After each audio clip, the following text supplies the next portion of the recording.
Монгол орн байгаль газар зүйн хувьд дэлхийд төдийгүй дотооддоо бүрэн гүйцэд судлагдаагүй орн билээ.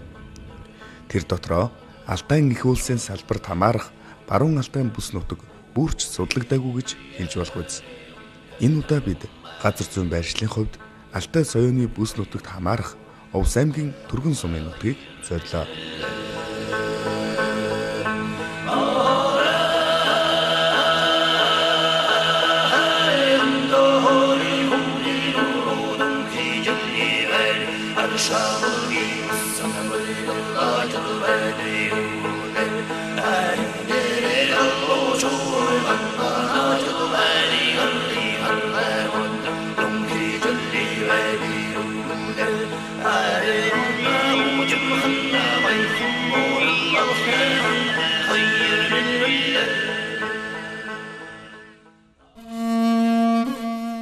Сумын төв орох замд таарлцсан эгэл жирийн малчдын амьдрал, хөдөөгийн ард түмний маань нутаг усанда амар жаргалтай амьдарч байгаа энэ төрх Монгол орны маань хаанч элбэг таарлтна. Гэхдээ л энэ хязгаар нутгийн намрын өнгө цаанаал нэг тос даасан алтан шаргал өнгөтэй ажээ. Цаана харагдах сүрлэг их уулсан. Энэ хүн ардыг аргагүй л Алтай их улсад ойрхон амьдардгийг илэрхийлэх ажээ. Энэ бол тус сумын нутагт орчих шургадгийн сайн. Энэ сайн аймгийн төвөөс ердөө 10 хэдэн километрийн зайтайч сайрын төрх байгалийн тогтцоор хэний ч харааг булаахаж. Бидний зураг авч буй энэ газрыг ганц морины ирээс гих бөгөөд ямар ч мал амьтан зөвхөн ганц зүрэг замаар орж гардаг замтайг нь. Тиймдээч энэ газрыг энэ онцлогоор нь нэрлэжээ. Биднийг газар орны зургийг авч байхад дээрх яриаг батлах гэсэн мэт хэсэг адуу усанд орж ирсэн нь ёстой нүдэ олсон хэрэг боллоо.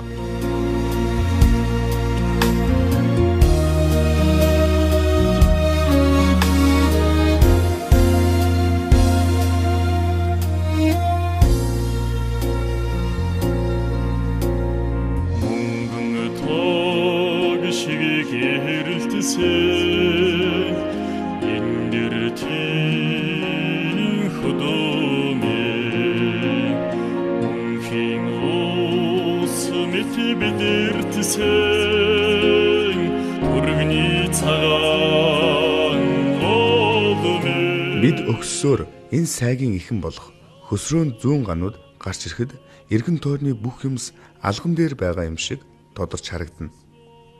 Өндрийг хэмжигч багаж далайн төвчнөөс дээш 2750 метрийг зааж байлаа. Гануу гэдэг нь гутлын гануу гэдэгтээ утга нэг бөгөөд газрын хэлбэрийг түүнтэй адилтгсан үг юм.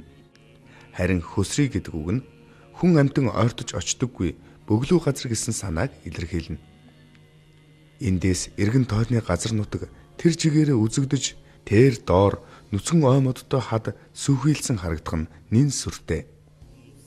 Ийм газар малчин айл өвөл тэмээгээр нүүж ирэн өвлждөг гэхээр аргагүй л сэтгэлд юм бодогдно. Хажууд нь харагдах сүрлэг уул хан Алтай мэд дүнхийч үзэгдэнэ. Тус сумын малчид энэ мэт өндөр уулыг тэмээн ачаатай жилд 2 удаа өөд өрөөд авдаг гэхээр ёстой эр зөргийн шалгуур мэт санагдана. Урд явсан тэмээний хоргол арын тэмээний толгойн дээр ундаг гэж хуучлах энэ замаар явж чадахгүй эцэж туйлдсан тэмээнд арх зутгаж босгодог гэж нутгийн хүмүүс өгүүлнэ.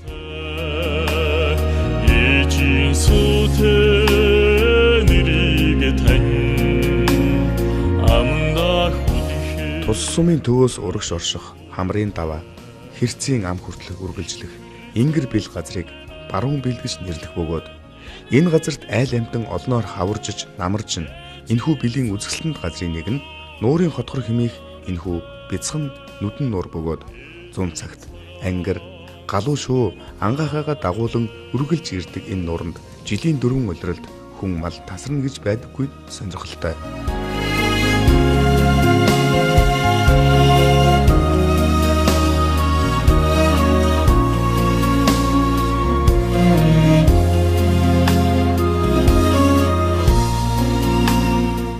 Өнөөдөр бид нэр Түргэн сумын байгалийн байдалтай танилцж явна. Түргэн сумын нутагаас одоо маш богино хугацаанд байгалийн одоо бүсвэслүүрийн онцгүүдийг бас харж болох юм онцгой талууд бий. Яагаад гэвэл цас дэх ноён өндөр оргил тэрийг дагсан одоо ой хөвч тайгууд, тал хээр газар, элсэн цөл тэгээд одоо нуурын хаяг хүртэл одоо бүх одоо хэв шинжийг агуулсан юм. Байгалийн өөр мэт юм бүтцтэй нутаг юм аа. Увс нуурын дэргэд очиход зах нь үл харагдана. Тэнгэрийн хаяатай нийлэн цэлийж харагддаг бол энэ өвлжөөний өндөрлөгөөс 335 мянган га талбай бүхий увс нуур инхүү харагдана.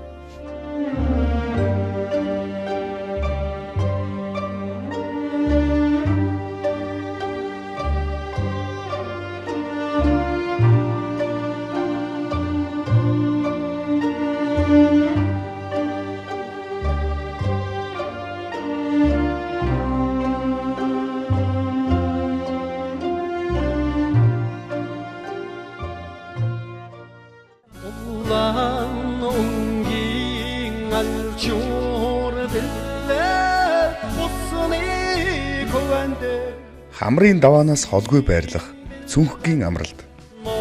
Хуучин социализмын гэж нэрлэдэг тэр цагт байгуулагдсан энэ амралт байгалийн үзэсгэлэн төгс газарт байрлана.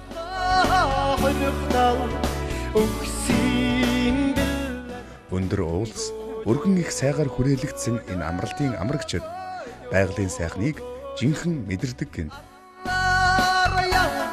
Намрын цагт бүх гурамтгыг сонсгон амрагчдын нэг мөрөөдөл гэж байгаа.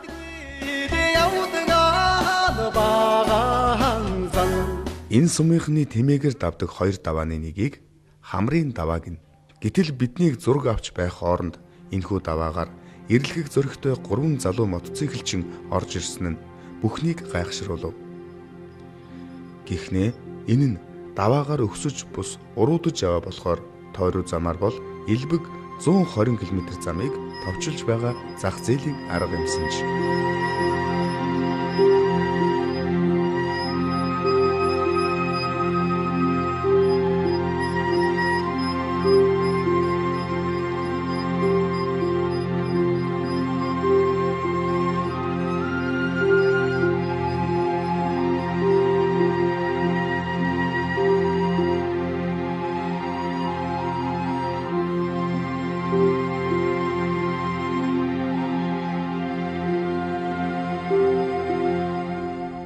Хавцлын аршаан. Тусумд олон аршаан ус бий. Эдгээрээс хамгийн эрэлттэй устын болон ургастай аршаан.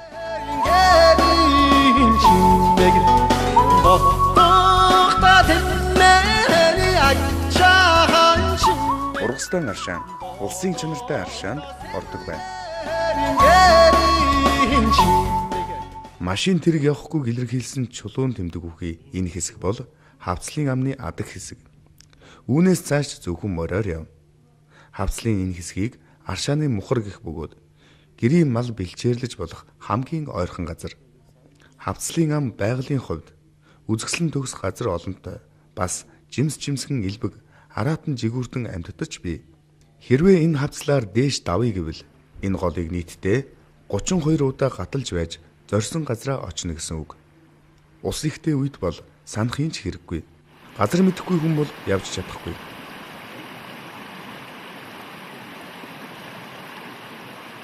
Бид хавцлын амны голын сайр дотроос хэдий үед хэрэглэж байсан нь үл мэдэгдэх гурилын тэрэм болсон нь сонин олдвор байлаа. Илүүгээр ингэ нарийн зүрхс орж ирээд нөгөө дээрээс орж ирсэн юунууд нь гүрдүүд илэгдсэн байл. Бүр дээрээс л гурил татчихсан. татчихсан байл. Тэгээд энийг сонь хажуугаар нь барьтай. Тэ хажуугаар тэгээд бариад.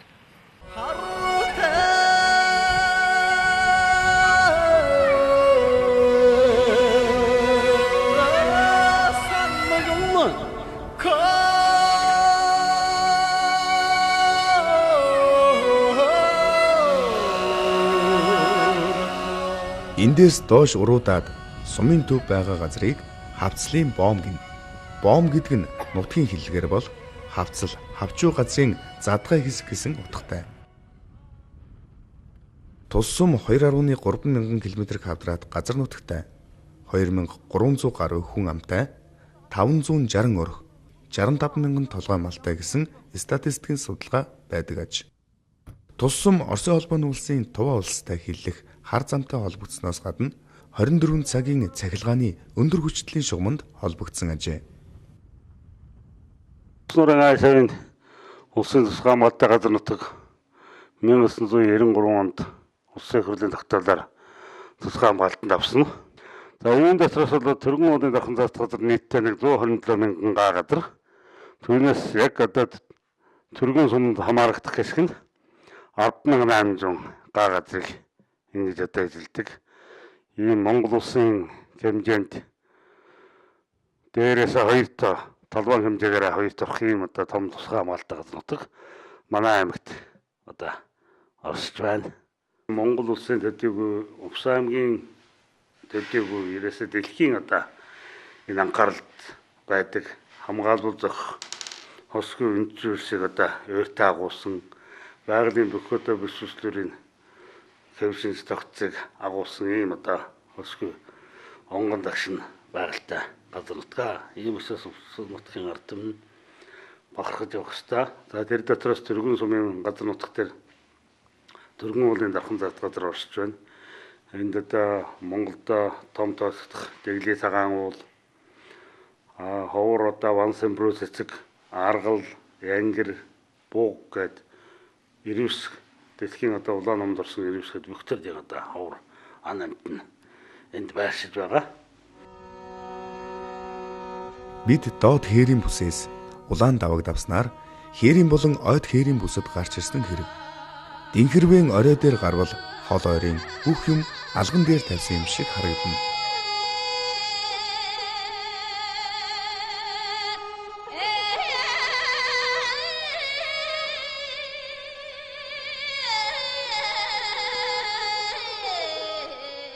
Энэ уулын орой дээрээс алс хулын Оросын холбооны улсын нутагт байгаа мөнгөн тайган орой бүртгэгч үйлгүй тэнгэрт дүнхийн харагдах нь бахадмаар бас биширмээр.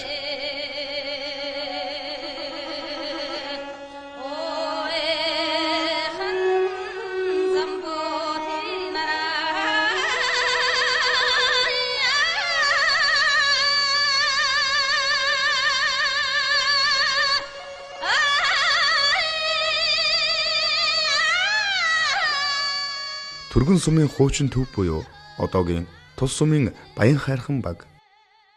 Түүний их зурд дэлгэр мөрөн буюу түргний гол урсаж 5 динхэрвээ уул алсыг харна бодлогшрох мэт дүнхийн.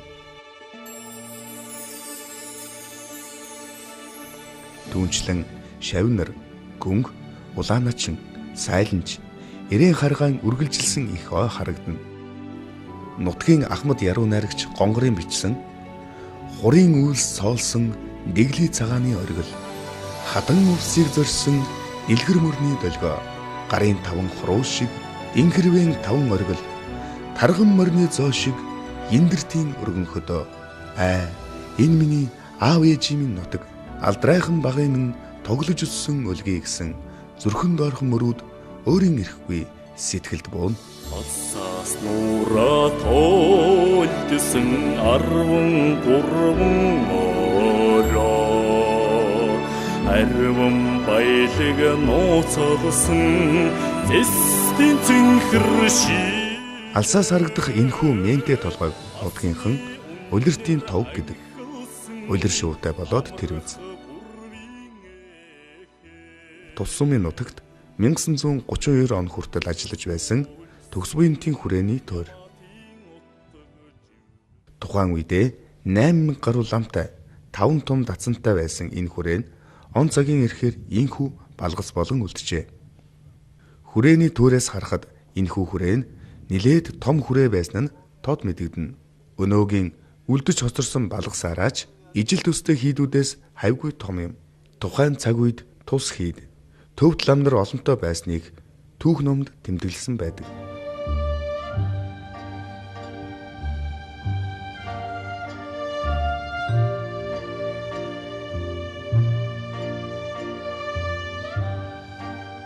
Ардын засгийн дараа Баруун Монголын ардын засгийн газар байгуулагдаж байсан Домогт нутаг тухайн үед дөрөвд Далай хааны зусаж байсан их цуслан Мөст зэрэг газруудаас гадна засаг дөрийн ажил явуулж байсан засгийн салаа, мал сүргээ хариулж байсан мордын ам, Монголын ам нэртэй газрууд байсаар байв.